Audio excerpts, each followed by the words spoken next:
Since 1911, the Bellingham Regional Chamber of Commerce has been serving business in Bellingham and Whatcom County. And joining us today is the president and CEO of the chamber, Guy Occhiogrosso, right? Yeah. Is that how you say it? It's how I say it. If I were in Italy, it's not how I would say it. How would you say it in Italy? And I've actually been scolded by people that speak true Italian. Okay. It's Occhiogrosso, like Pinocchio. Okay. Occhiogrosso. Occhiogrosso. And I grew up in Louisiana, and that's just too difficult. I learned too late in life how to accurately say my last name. Because I have heard all kinds of different pronunciations for you. Yeah, I've actually... Regarding your last name, I should say. What does that mean? I've actually turned around. You know how some people have interesting sneezes, right? Like, oh, what was that sound? I've turned around thinking somebody was saying my name, because if you're really colorful in your pronunciation, you could mistake that for a sneeze, apparently. Oh my goodness. Or some portion of the population's sneeze. But for the sake of this interview, we're going to go with Occhiogrosso. Perfect. Got it. You mentioned Louisiana. Absolutely. So talk about that a little bit. Kind of one of the ways that I kind of explain that is what I like to say is born, raised, educated, graduated in the same house that I was born into. I graduated college. Wow. So 23-ish years in the same house, born, raised, educated, graduated, Southwest Louisiana. If you're looking on a map, Lake Charles, Louisiana. You don't sound like that. I've worked very hard at it. To get rid of the Southern accent? You know, what was interesting is when I was in college, there were a group of us that were in the business school. And we saw the writing on the wall that, you know, we would need to be a global economy. And if we were going to be successful in business, we'd probably not need to sound less educated. Interesting. What age was that you started working on that? That would have been, college, 19, 20, 21, that age range. And there was a group of us that actually took a speech class for that specific reason. I would also like to say that, you know, growing up in the 80s and 90s, TV was an educator as well, and so it's easy to lose an accent when you have so many influences from, you know, at your disposal. MTV, yeah. Exactly. Real world, yeah. Right. Can you give us some accent? If I asked you to turn it on, can you turn it on? It's harder. The further I get out from it, it is harder to turn it on. I don't know how willing I am to do that on like screen, like forever. It's permanent. After the cameras are I turned can off. drop into a Cajun accent at any time. Say that again. Did you not understand what I said? No. I thought I was speaking very clear, broken Cajun English. So yeah, it's a little bit Southern, a little bit French. Right? I mean, being from Louisiana, it's not that standard Southern accent, which again, I could emulate and provide plenty of fodder for discussion. Yeah. But what's interesting is, and I think it leads into why I don't currently have an accent, is Dad, clearly Occhiogrosso or Occhiogrosso, is not a Southern Louisiana name. It's Italian. So Dad was born in New York. And Mom was actually born in Louisiana and didn't speak English until she was 5. So I kind of contribute a little bit of whatever sound comes out of my mouth, probably reflective in their kind of very multicultural additions to me, in addition to television and, of course, intentional articulation and enunciation. So what was it like growing up in Louisiana? You know, what's interesting is you don't think things are unusual or abnormal until you get out, right? For me, it was what I thought growing up in a small town is for anybody. And I think for the most part it was. I mean, I'm from a little community called Westlake, Louisiana, a single high school town. And it's small town America. And just that gets really, really hot and muggy and humid. And we know how to eat and make really good food. I guess that dovetails nicely into my next question. What do you miss most about Louisiana? Oh, depending upon the time of the year, like if we are in our gray season, as we like to say, it's certainly the heat. You miss the heat. I don't miss the humidity. I don't miss that 95 degree where you're constantly wet. Like you're uncomfortable. You're uncomfortable, and you get used to it, and you learn, flip flops are, 7-8 month or year round shoe.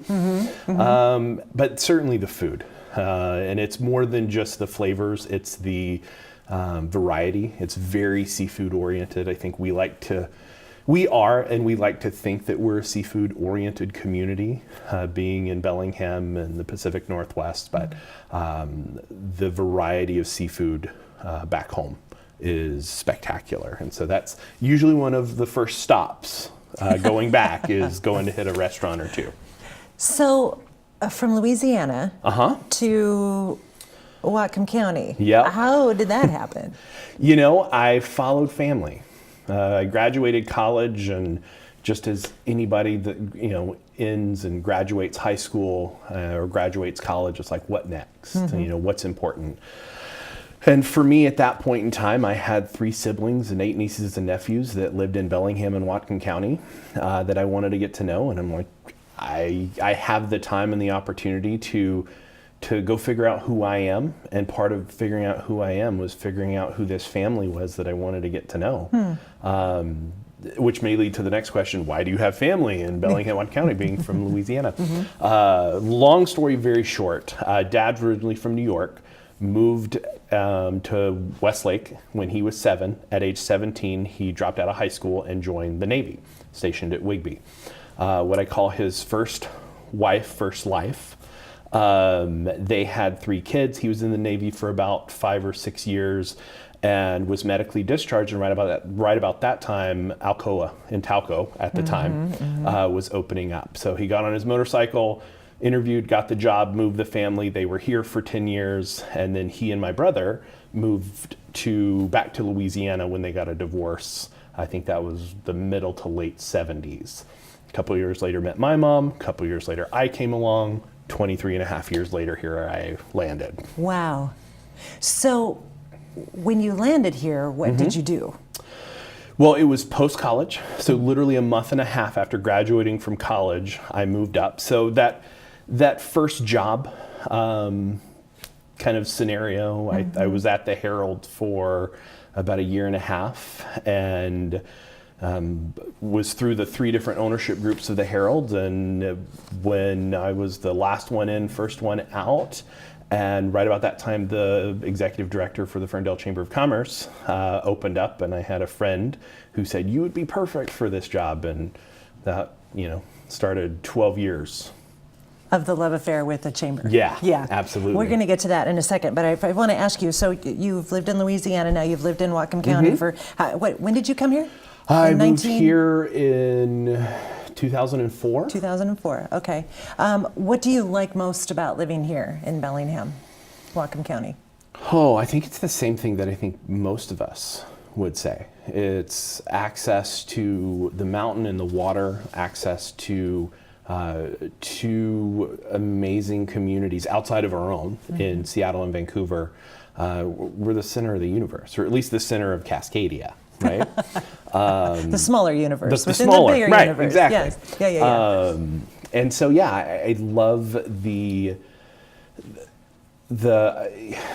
I would say the atmosphere, but that's kind of general. I would say the people, this place, the sense of place, just with anything, when you invest in a community, it becomes home. And that's kind of how I'm looking at this. Louisiana will always be back home. And I think that's a small town, maybe a southern mentality, but this is home. Yeah. And you invest in the communities that you call home. So let's switch gears a little bit. Let's talk about the Chamber of Commerce. Okay. Since every city has one, Chamber of Commerce. A lot of people talk about the Chamber, but I don't think a lot of people know what a Chamber of Commerce actually does. So can you break that down for us? Oh, what's interesting is I'm engaged in some of our state conference, our state association, some larger associations, so chamber professionals, because there's only one of us in every community or every city. How do you know best practice, right? And so one of the things that we say is, you've seen one chamber, you've seen one chamber, which is totally true because we're all very different. That at the core of what every chamber attempts to do is to create a place to live, work, and play, right? This creation of community, primarily through the business community. That's the engagement point. The output, if you will, can be multifunctional. It could be business development through deliverables for the business community. It could be enrichment and advocacy for the greater community through parks, through events, through resources, through education. It could be engagement on, what I would say, a pure advocacy perspective, where we're engaging with our government officials, letting them know this is what will be impactful to the business community. So it generally in those 3 areas of focus. Okay. But every chamber is different. In Whatcom County, we have 9 chambers of commerce, and each one of us are very different. So the Bellingham Regional Yes. Chamber of Commerce, but then Linden has a Chamber of Commerce. And Ferndale. Has a Chamber of Commerce. And Blaine, Okay. and Birch Bay, and Everson Nooksack, and Sumas, and Mount Baker Foothills, and Point Roberts. But do you all work together, or no? Are you all independent from each other? And that's what's another interesting thing, going back to you've seen one chamber, you've seen one chamber. It's not a fraternal system, so it's not like a Rotary, for example, that Gotcha. you kind of go up the ladder. I like to refer to it as the 3 Bs of nonprofit management: our own board, our own bylaws, and our own budget. Oh, okay. So the 15-member board of directors of the Bellingham Regional Chamber of Commerce is where the buck stops, if you will, for our organization. So what year did you move from Ferndale to the Bellingham Regional Chamber of Commerce? How long have you been? 2014, Okay. I believe. Okay. What does a typical day look like for you? That is what I love about this industry, is I've never had a Groundhog Day. Today looks so different than tomorrow and looks so different than yesterday. It may resemble last week. It probably resembles last month, and it's pretty close to this time last year. It's kind of we work in seasons, sometimes on an annual calendar, very much so on a monthly calendar. So there isn't a typical day, which creates this opportunity and this excitement, and there's a lot of flexibility because a lot of times what we're doing through the creation of programming or advocacy is as much reactive to other things and other forces happening, but also being proactive with seeing things that are coming down that we may need to take an advanced engagement on. So it's a little bit different, and after my length in the chamber industry, I'm convinced I have ADD at this point because I can't really focus on anything, and that's why we have an amazing team that helps me do that. What are there misconceptions out there regarding the Bellingham Regional Chamber of Commerce, or just Chamber and Commerces in general? Yeah, I think, and that lends to every community has their chamber, and their community chamber does something different. Some chambers do exclusively events, and they don't get involved in political advocacy or even community advocacy for that matter. Some are exclusively political, and they look similar to almost a PAC, if you will. And it depends on so many different elements inside the community: the size of the community, the diversity of the business community, who the larger employers are. It's so varied. And that's what makes going back to like a state conference or a regional conference really interesting, because you're sharing these ideas and you're like, that wouldn't work at all here. Or that's a really good idea. That might work. And there's some relationship to the size of the chambers that, probably similar number of staff, a similar revenue budget, but it's not always that simple. Let's talk about budget. Okay.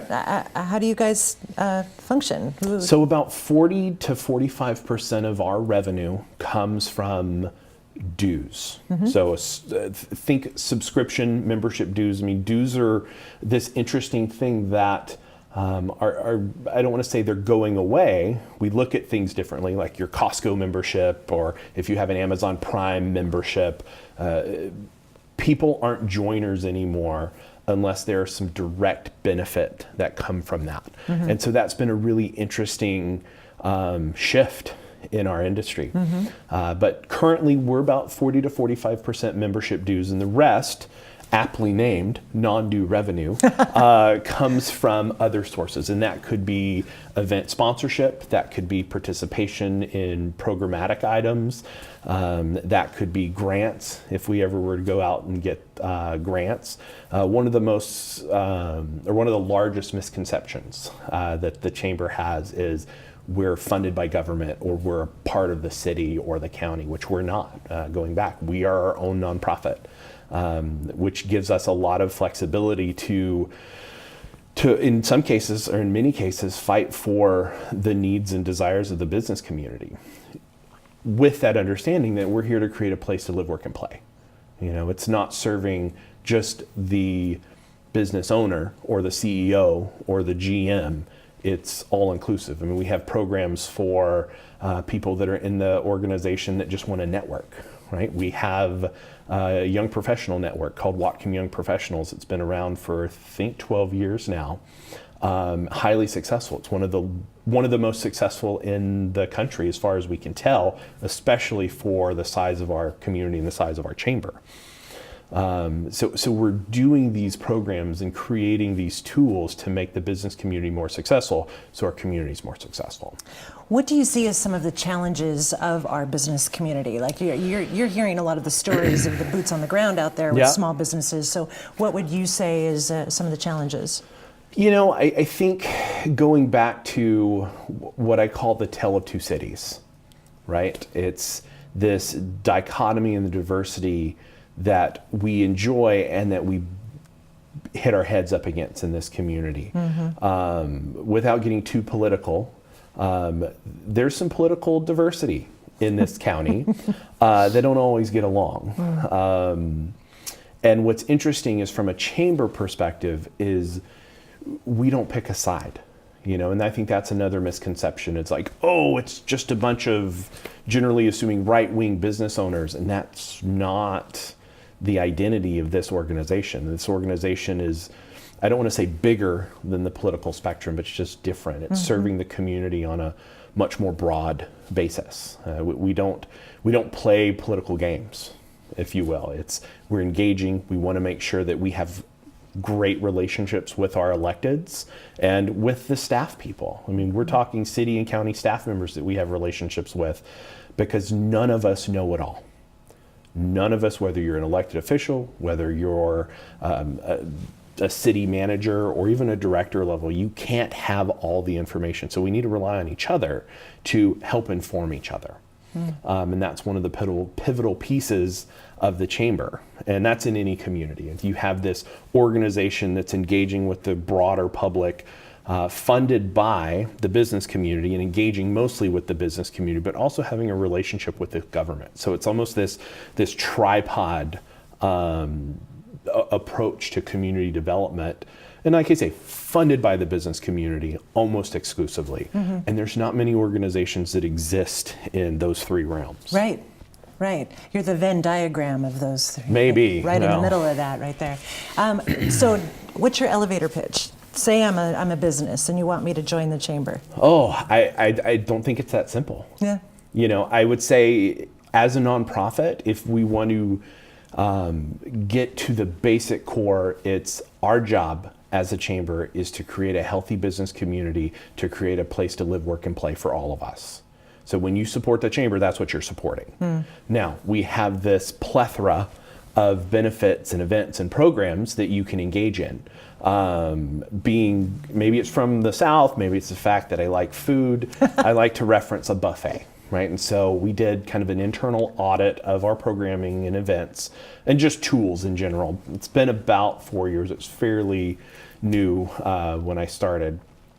And we counted, I think, 45 different deliverables that our members can engage with, whether that's large-scale community events, member programming, communication tools. And what I've told everyone since then is if you're shooting to hit all 45, you're not doing yourself any favors. The ideal is probably a good mix of 5 to 10. Are you actually telling people not to eat everything on the buffet? I'm telling you not to eat everything on the buffet. Okay. Yeah, that's good advice in general. Okay, that's true. That's true. That's generally good advice.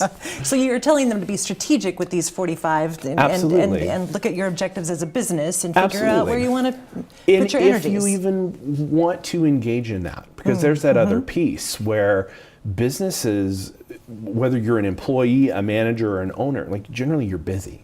You don't have all this ample time. Technology was supposed to make life easier. It just sped things up. And so requiring people to attend things is foolish.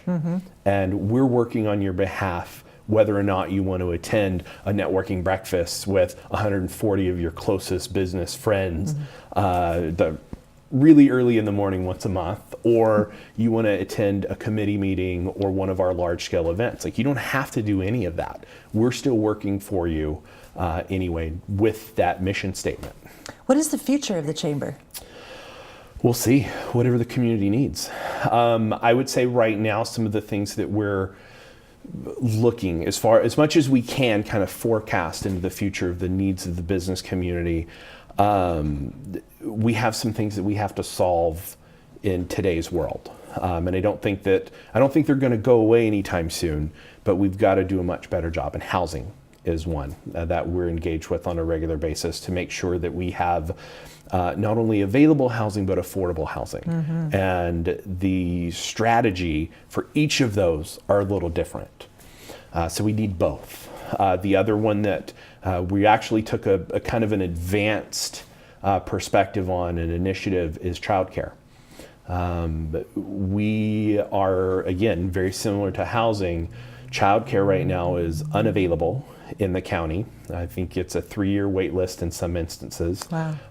And generally speaking, it's practically unaffordable, which there's a little bit of supply and demand forces at play there. But just in general, from a sometimes regulation perspective, sometimes number of educators, childcare is an issue. And we're also looking at that childcare and those solutions that need to be in place there. We need to be thinking quality early childhood education, not just a babysitter, right? We know that 2 years old to 5 years old is key for development, and whether that development leads to someone turning wrenches later in life, or someone being an entrepreneur, or someone being an executive.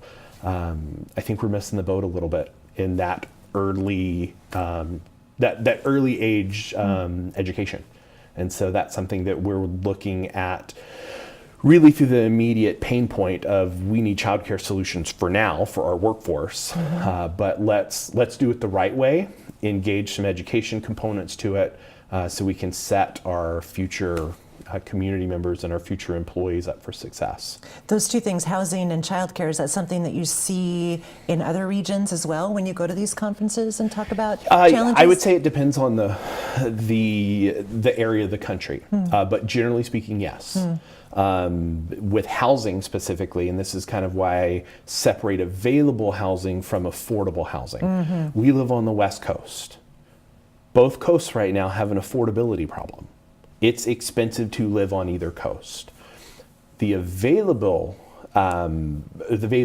aspect of the conversation is a little bit different for us. When you look at our lack of inventory on the MLS, when you look at our very, very low rental vacancy rate, we have an availability issue that's not equitable across the country.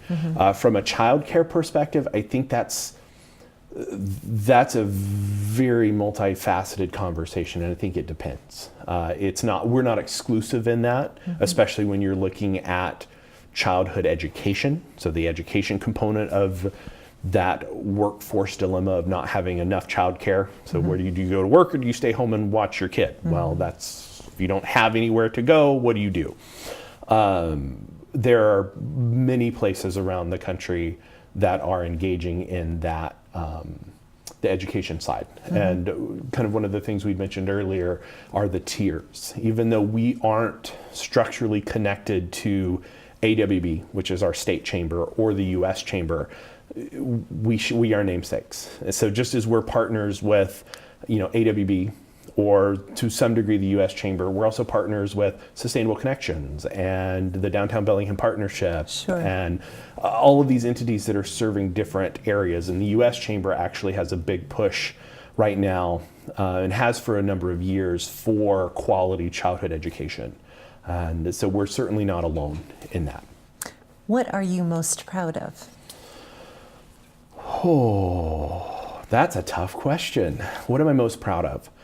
I would say at this point, the program that I want to succeed, and I love that we're seeing it, become so impactful, is our Leadership Whatcom program. And so most communities have a leadership development program, especially communities of our size. And it's been around for over a decade at this point. It's transitioned, it started with the Whatcom Coalition for Healthy Communities, and it transitioned to the Chamber. And so when I came on board, the program that I inherited wasn't what I thought it could be. And so we revamped it a little bit, and we've now gone through a number of different cohorts. And yeah, I think that's the piece that for me that I think we've done that well. And to see the leaders that it's producing, or at least the leadership skill sets that it's producing, is exciting to see. And watching the individuals that have gone through the program and take those personal challenges, step into leadership in both elected roles, nonprofit roles within their own companies, is exciting to see. Congratulations. Well, thank you. That's great. Where can we find out more about the Chamber? At the front door to the community, Bellingham.com. Bellingham.com. You got Right? that URL. That's great. Yeah, that was before me, long before me. Yeah, someone grabbed that up right in 1991 or Pretty something. much. Yeah, I believe so. So yeah, it's all of our information, or at least the vast majority of our information, is available online. But as a community resource, again, we would invite the businesses in our community, large and small, to join based upon that mission statement. And we're here to make business more successful, so we can make the community more successful. Love it. Thanks, Guy. Absolutely. Thank you. Occhiogrosso or Pinocchio. Something. Thanks so much. Absolutely. Guy Occhiogrosso from the Bellingham Regional Chamber of Commerce.